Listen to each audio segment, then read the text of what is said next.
ગરબા તાલુકાના નીમજ ગામમાં આવેલ એકલવ્ય મોડલ રેસિડેન્શિયલ સ્કૂલમાં બાળકીઓના ખોરાકમાં એજન્સી દ્વારા ઘોર બેદરકારી.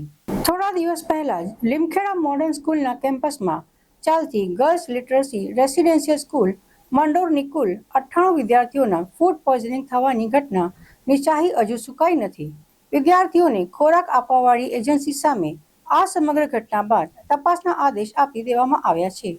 ત્યારે ગરબાડા તાલુકાના નીમજ ગામમાં આવેલ એકલવ્ય મોડલ રેસિડેન્શિયલ સ્કૂલમાં પણ વિદ્યાર્થીઓને આપવામાં આવતા ખોરાકમાં ઘોર બેદરકારી છતી થઈ છે.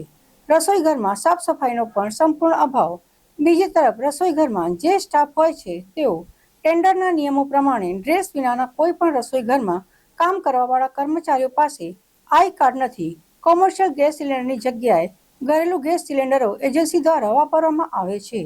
તો બીજી તરફ સરકારી મેન્યુ પ્રમાણે વિદ્યાર્થીઓને સવારે નાસ્તો, બપોરનું જમવાનું તેમજ રાત્રિનું જમવાનું આપવામાં આવતું નથી. શાળામાં અભ્યાસ કરતી વિદ્યાર્થીઓના વાલીઓ પણ એજન્સી પર ગંભીર આક્ષેપ કર્યા છે.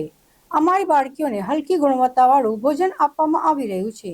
તો બીજી તરફ સરકારની ગાઈડલાઈન પ્રમાણે અઠવાડિયામાં એકવાર ગુલાબજાંબુ કે મીઠાઈ આપવાની હોય છે, પરંતુ વિદ્યાર્થીઓના જણાવ્યા પ્રમાણે આજ સુધી કોઈ પણ જાતની મીઠાઈ કે ગુલાબજાંબુ આપવામાં આવ્યા નથી.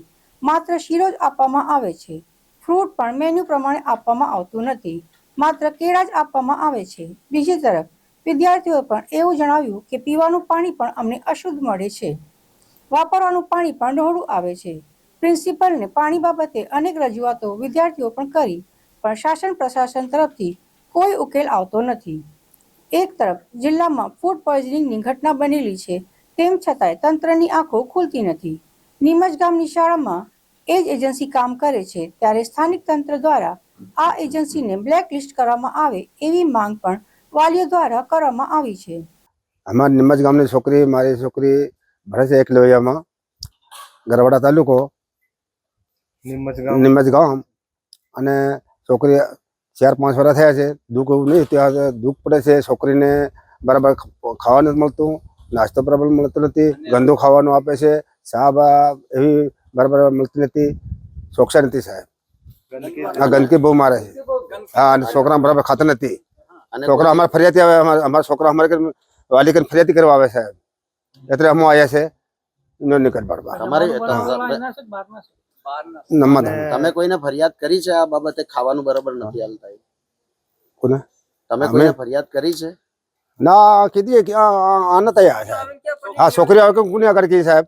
ગરબાડા તાલુકાના નિમસ ગામે આવેલ એકલવ્ય સ્કૂલમાં મારી બેન 10મા ધોરણમાં ભણે છે, અને એ ભોજનમાં એમને બરાબર ભોજન મળતું નથી, અને ભોજન બરાબર મળતું નથી, અને જે પ્રમાણે મેનુ પ્રમાણે ભોજન મળતું નથી.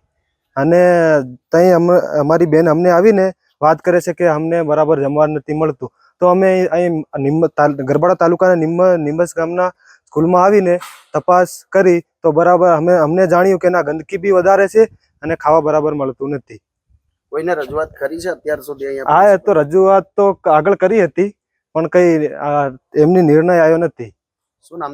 GLRS नीमच के कैंपस में आज कुछ रजूआत मिली है हमको आपके द्वारा कि उसमें साफ़ सफाई अच्छे से नहीं हो रही है, कोठार में खाना अच्छा क्वालिटी का नहीं बन रहा है, दस्ताने पहन के काम नहीं हो रहा है और घरेलू सिलेंडर यूज़ किया जा रहा है। तो मैं इस मामले की जांच करवाता हूं, और अगर ये चीज़ें सही पाई जाती हैं, साफ़ सफाई अच्छे से नहीं है या ऐसी कुछ प्रॉब्लम मिल रही है, बच्चों के फीडबैक भी लिया जाएगा, वालियों का फीडबैक लिया जाएगा। बाकी ये सब चीज़ें अगर नहीं मिलती हैं, जो हमने एज पर नॉर्म्स उसको जो टेंडर दिया है उसके वर्क ऑर्डर के हिसाब से नहीं मिलती है, तो एजेंसी के खिलाफ हम लोग सख्त कार्रवाई करेंगे, उसको नोटिस देंगे और उससे खुलासा मांगेंगे।